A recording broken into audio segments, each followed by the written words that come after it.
राजा अकबर हमेशा कोई ना कोई सवाल बीरबल से पूछते रहते थे और बीरबल भी बड़े ही शान से, बड़े ही खुशी से अकबर के सवालों का जवाब दिया करते थे। एक दिन अकबर ने बीरबल से पूछा, भगवान कहाँ है, भगवान क्या करता है और भगवान क्यों नहीं दिखाई देता। यह 3 सवाल अकबर ने बीरबल से पूछ लिए। बीरबल भी भगवान के पक्के भक्त और सेवक थे। वह भगवान का पूजा पाठ बहुत करते थे, लेकिन बीरबल को यह नहीं पता था कि भगवान कहाँ रहता है, भगवान क्या करता है और भगवान दिखाई क्यों नहीं देता। बीरबल ने अपने मन ही मन सोचा, आज तो मैं फंस ही गया। दुनिया का यह पहला इतिहास होगा कि अकबर के सवाल का जवाब बीरबल नहीं दे पाया। बीरबल परेशान हो गए। अकबर ने कहा, बीरबल क्या हुआ, क्या तुम्हारे पास मेरे सवालों का जवाब नहीं? बीरबल ने कहा, नहीं हजूर, मैं आपके प्रश्नों का जवाब जरूर दूंगा, लेकिन मुझे कुछ दिनों की मोहलत चाहिए। अकबर ने कहा, ठीक है, तुम्हें मैं 7 दिन की मोहलत देता हूँ। यदि तुमने 7 दिन में मेरे प्रश्नों का उत्तर नहीं दिया तो तुम्हें मृत्युदंड दिया जाएगा। बीरबल ने हाँ भरी और अपने घर को चले आए। बीरबल जब भी घर आते थे अपनी बेटी के लिए कुछ न कुछ लेकर आते थे। बड़े खुश होकर अपनी बेटी को गले लगाते थे, बहुत सारा प्यार करते थे। लेकिन उस दिन बीरबल ने ऐसा कुछ नहीं किया और सीधा अपने शयनकक्ष में जाकर बैठ गए। बीरबल की बेटी ने सोचा, आज मेरे पिताजी को क्या हो गया, ऐसा तो पहले कभी नहीं करते थे। इतना कहकर बीरबल की बेटी बीरबल के पास पहुंच गई और उसने बीरबल से पूछा, पिताजी आपको क्या हो गया, आप क्यों चिंता में डूबे हुए हैं? बीरबल ने कहा, नहीं बेटी, ऐसी कोई बात नहीं है, बस आज मेरी तबीयत कुछ ठीक नहीं है। बीरबल ने बातों को टालना चाहा, लेकिन बीरबल की बेटी भी बहुत जिद्दी थी। उसने अपने पिताजी से सच कहने को कहा। बीरबल अपनी बेटी के सामने विवश हो गए और राजा अकबर के किए हुए सारे प्रश्नों को अपनी बेटी के सामने कह दिया। बीरबल की बेटी मुस्कुराकर बोली, बस इतनी सी बात है, आप चिंता ना करें पिताजी, इन सारे प्रश्नों के उत्तर कल राजा के सामने जाकर मैं दूंगी। बीरबल को बड़ा आश्चर्य हुआ, इतनी छोटी सी बच्ची अकबर के इतने कठिन प्रश्नों के उत्तर कैसे देगी। बीरबल ने अपनी बेटी को मनाने का बहुत प्रयास किया, लेकिन वह नहीं मानी। फिर बीरबल ने कहा, ठीक है, अकबर के किए हुए प्रश्नों के उत्तर कल तुम राजमहल में जाकर दे देना। दूसरे दिन बीरबल अपनी पुत्री को अकबर के पास ले गए। अकबर ने जैसे ही बीरबल को देखा तो आश्चर्य में पड़ गए और अकबर ने बीरबल से कहा, बीरबल तुम तो 7 दिन की मोहलत लेकर गए थे और इतनी जल्दी वापस कैसे आ गए? अकबर ने कहा, मुझे लगता है कि तुमने मेरे सारे प्रश्नों के उत्तर ढूंढ निकाले हैं। बीरबल बिल्कुल मौन खड़े रहे और उनकी छोटी सी लड़की सभा के आगे आ गई और महाराज अकबर से उस लड़की ने कहा, आपको महाराज किसने बनाया, किसने आपको यह राज सिंहासन दिया, आप तो चपरासी बनने के लायक भी नहीं है। उस लड़की की यह बात सुनकर अकबर पहले तो बहुत गुस्सा हुए, फिर बाद में अपने गुस्से को काबू करते हुए अकबर ने उस लड़की से कहा, कौन हो तुम और क्यों इस प्रकार की बात कर रही हो? मेरे अंदर ऐसी कौन सी बात नहीं है जिसके कारण मैं राजा नहीं बन सकता? क्या कमी है मेरे अंदर, बताओ तो। लड़की ने कहा, जो व्यक्ति घर में आए हुए मेहमान का स्वागत करना नहीं जानता वह राजा बनने के लायक नहीं है। लड़की की बात सुनकर बीरबल हाथ जोड़कर राजा के समक्ष जाकर माफी मांगने लगे। हजूर माफ कीजिएगा, यह कन्या मेरी पुत्री है, यह बहुत छोटी है, अत इसे शब्दों का ज्ञान नहीं, इसकी बातों पर बिल्कुल ध्यान मत दीजिए। महाराज अकबर ने बीरबल से कहा, बीरबल तुम्हारी बेटी सच में बहुत ही चतुर है, तुम्हारी बेटी ने मुझे सही शिक्षा दी है।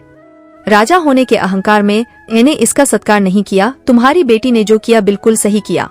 इतना कहकर राजा ने बीरबल की लड़की को आसन में बैठने को कहा, लेकिन वह लड़की बैठी नहीं।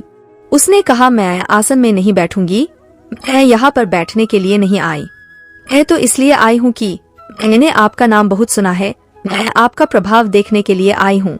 अकबर ने सोचा, मैं इससे और बातें करूँगा तो यह मेरे को और लज्जित करेगी, इससे ज्यादा बात करना अच्छी बात नहीं। अकबर ने कहा, यह बहुत ही होनहार लड़की है, इसके लिए 1 कटोरे में दूध लेकर आओ, इसको दूध पिलाएंगे। राजा की बात सुनकर दरबान बीरबल की लड़की के लिए कटोरा भर के दूध लाए और उसको दे दिया। बीरबल की लड़की ने दूध से भरे कटोरे को हाथ में लिया और उंगली से उस दूध को घुमाने लगी। उस लड़की ने दूध को नहीं पिया, बहुत देर तक घुमाती रही। अकबर को बड़ा आश्चर्य लगा कि दूध क्यों नहीं पी रही। अकबर ने उस लड़की से कहा, बेटी दूध पी लो। बीरबल की लड़की ने कहा, मैं दूध नहीं पीऊंगी, बल्कि मैं घी खाऊंगी, इसीलिए मैं इस दूध से भरे कटोरे को उंगली से घुमा रही हूँ ताकि इस दूध से भरे कटोरे से घी निकल आए। अकबर ने उस लड़की से कहा, क्यों बेवकूफी भरी बातें करती हो, भला ऐसे कैसे घी निकल सकता है? घी निकालने के लिए पहले दूध को गर्म करना पड़ता है, फिर उसमें थोड़ा दही डालना पड़ता है, उसको जमाना पड़ता है, फिर उस जमे हुए दही को मथना पड़ता है, तब कहीं जाकर घी निकलता है। ऐसे उंगली को घुमाने से घी नहीं निकल सकता। बीरबल की लड़की ने कहा, सच में महाराज, आप तो बहुत ही समझदार और होशियार है। अकबर ने कहा, इसमें होशियारी की क्या बात है, यह तो कोई भी बता सकता है। बीरबल की लड़की ने कहा, महाराज आपने मेरे पिताजी से क्या सवाल किया था? अकबर ने कहा, मैंने आपके पिताजी से यह कहा था कि भगवान कहाँ रहते हैं। बीरबल की लड़की ने कहा, महाराज आप तो स्वयं जानते हैं कि भगवान कहाँ रहता है, फिर भी आपने मेरे पिताजी से पूछा।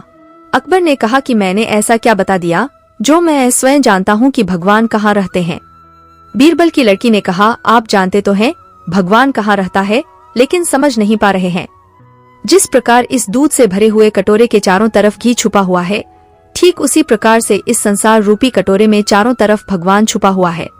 जैसे दूध में घी भरा पड़ा है लेकिन दिखाई नहीं देता है, लेकिन थोड़ा सा उसे हल्का गर्म करना पड़ता है और गर्म करके उसमें थोड़ा सा दही बोले तो 2 शब्द गुरु के मंत्रों का डलवाना पड़ता है। उस जीवन रूपी दूध में जैसे ही हम अपने मंत्र रूपी दही डालते हैं तो वह जमकर भक्ति का रूप ले लेता है। फिर हम साधना और संयम की मथनी चलाते हैं। जब हम साधना और संयम में जीवन को ढाल लेते हैं, तब जाकर उसमें से भगवान जीवन रूपी कटोरे में निकल आता है। इतना सब करने के बाद तब हमें भगवान दिखता है।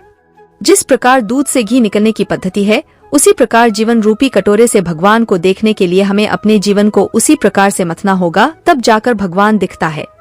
बीरबल की लड़की की बात सुनकर अकबर हैरान हो गए और हंसते हुए बीरबल की लड़की से कहा, बेटी मुझे तुम्हारी बात समझ में आ गई, अब मुझे मेरे दूसरे प्रश्न का उत्तर भी दे दो। बीरबल की लड़की ने कहा, कौन सा दूसरा प्रश्न? अकबर ने कहा, भगवान क्या करता है? लड़की ने कहा, महाराज आप फिर से गलती कर रहे हो। अकबर ने कहा, कौन सी गलती? लड़की ने कहा, हमारे हिंदू धर्म के अनुसार जो ज्ञान देता है वह गुरु होता है और जो ज्ञान लेता है वह शिष्य होता है। बीरबल की लड़की ने फिर अकबर से कहा, आप मुझे यह बताइए महाराज कि इस सभा में ज्ञान कौन दे रहा है और ज्ञान कौन ले रहा है? अकबर ने बोला, इस सभा में तुम मुझे ज्ञान दे रही हो और मैं तुमसे ज्ञान ले रहा हूँ। फिर उस लड़की ने कहा, हमारे हिंदू धर्म में शिष्य हमेशा गुरु के नीचे बैठता है, गुरु का आसन हमेशा शिष्य के आसन से ऊपर होता है। बीरबल की लड़की की बात सुनकर अकबर राजा के होश उड़ गए और अकबर ने उस लड़की से कहा, बेटी तुम बिल्कुल सही कह रही हो। इस सभा में तुम मुझे ज्ञान दे रही हो, आथ तुम मेरी गुरु हुई, इसलिए मैं तुमको अपने सिंहासन पर बैठा देता हूँ और मैं स्वयं तुम्हारी जगह में बैठ जाता हूँ। उस छोटी सी लड़की को अकबर ने अपने राज सिंहासन पर बैठा दिया और स्वयं जमीन पर बैठ गए और फिर कहा, अब बताओ बेटी मेरे सवालों का जवाब। बीरबल की लड़की फिर मुस्कुरा कर बोली, महाराज उत्तर तो आपने फिर स्वयं दे दिया। अकबर ने कहा, कैसे? बीरबल की पुत्री ने बोला, महाराज आपका दूसरा प्रश्न था भगवान क्या करता है? जो अभी अभी चमत्कार हुआ है भगवान वही करता है, राजा को रंक बना देता है और रंक को राजा बना देता है। 6 साल की कन्या आपके सिंहासन पर अपने आप आ गई और आप इतने बड़े महाराज मेरी जगह स्वयं आ गए, भगवान यही करते हैं। उस छोटी सी बच्ची की बातों को सुनकर अकबर जी बहुत खुश हुए और उस लड़की से फिर से कहा, मेरे तीसरे प्रश्न का उत्तर क्या है वह भी बता दो। बीरबल की लड़की ने कहा, आपने तीसरा प्रश्न किया था कि भगवान क्या नहीं करता है। महाराज मैं आपको बिना कोई उदाहरण दिए इस प्रश्न का उत्तर दे सकती हूँ। आपने पूछा भगवान क्या नहीं करता है, तो मैं आपको बता दूं कि भगवान वह सब कुछ नहीं करता जो आप करते हो, बस भगवान में और आप में यही फर्क है। अकबर ने कहा, भगवान क्या नहीं करता जो मैं करता हूँ? बच्ची ने कहा, भगवान रोटी नहीं खाते, भगवान बच्चे पैदा नहीं करते, भगवान किसी नौकरी पर नहीं जाते हैं और अंतिम बात भगवान आपकी तरह किसी दूसरे को परेशान भी नहीं करते। बस यही फर्क है भगवान में और आप में। अकबर को उनके तीनों प्रश्नों के उत्तर मिल गए और अकबर बीरबल की ओर देखते हुए मुस्कुरा कर बोले, ए बीरबल, तुम्हारे साथ साथ तुम्हारा परिवार भी चतुर और चालाक है, तुमसे जीतना मेरे बस की बात नहीं। धन्यवाद मित्रों, अगर आपके मन में भी यह सवाल थे तो आशा करते हैं कि आपको जवाब मिल गए होंगे। अगर हाँ तो कमेंट में जय श्री राम जरूर लिखें।